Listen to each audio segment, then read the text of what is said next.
Let California collapse, and well, let the rest of America learn. Hey guys, welcome to the Shermichael Singleton Show. And yep, I said it. Let California collapse. Let it. Because California has long prided itself on being a symbol of progressive governance, a supposed beacon of tolerance, opportunity, and inclusivity. That's what they would have those of us on the right believe, and those are the talking points they parrot to many of their followers who subscribe to that ethos. But behind the glittering curtain of Hollywood dreams, well, in the Silicon Valley innovation, in my opinion, lies a troubling reality. And it's a self-inflicted crisis stemming from policies that defy economic logic and what you would say is freaking common sense.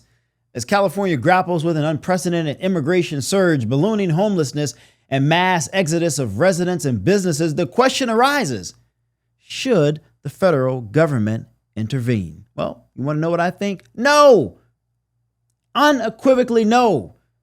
In fact, the federal government, particularly under President Trump, should stand back and allow California to confront the consequences of its own ideological delusions. And boy, they are delusions of grandeur if you've ever seen them.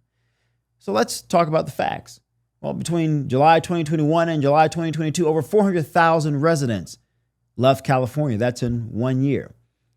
Since then, in total, 1.4 million residents have left California, moving to Republican states like Tennessee, Texas, and Florida for lower taxes, safer communities, and controllable immigration.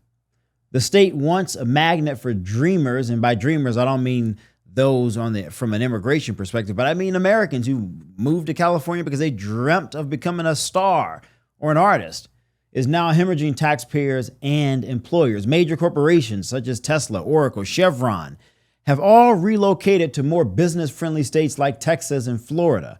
The exodus is not coincidental. It is a direct reaction to California's punitive tax structure, suffocating regulation, and increasingly chaotic public order stemming from the influx of illegal immigration. And yet, while the residents and businesses flee, California continues to do something that just doesn't make sense to me. And you let me know what you think. They're doubling down on the very policies driving their state's collapse. It remains a sanctuary state.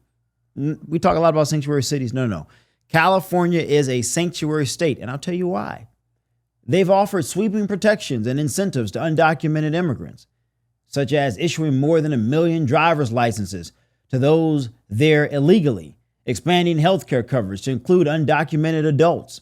I mean, these moves have effectively allowed and signals to people to come to California. If you're illegal, come here because we're going to take care of you. We're going to give you a driver's license. We're going to make sure you have good health care. And California morally frames this argument as the right thing to do. They stand by it, regardless of the significant and unsustainable cost. The state's homeless population now tops 187,000, the highest in the nation. 2/3 of those individuals live unsheltered. And according to a Los Angeles Times report from January, recent immigration surges are directly contributing to this crisis. Public schools are strained, social services are maxed out, and law enforcement is overwhelmed. No surprise there. And with each passing month, budgetary burden grows heavier and heavier. In fact, it's gotten so bad that Governor Gavin Newsom in March had estimated that there will be a budget surplus. He had to walk that back and say, in fact, there will be a $12 billion budget deficit, a shortfall, with most of those costs being attributed to social services because of illegal immigration. So the recent immigration-related unrest in LA further underscores the state's growing instability. When ICE arrested over 100 undocumented immigrants during workplace raids, the city erupted in protest. Streets were blocked, fires were set, cars that is, and National Guard troops were deployed to restore order. Now, California leaders were quick to denounce the federal response from President Trump, accusing Trump of political theater. But that response, though controversial, was a necessary reaction to an unsustainable situation created by California's own defiance of federal immigration law. I think it's important to understand what's really happening in California.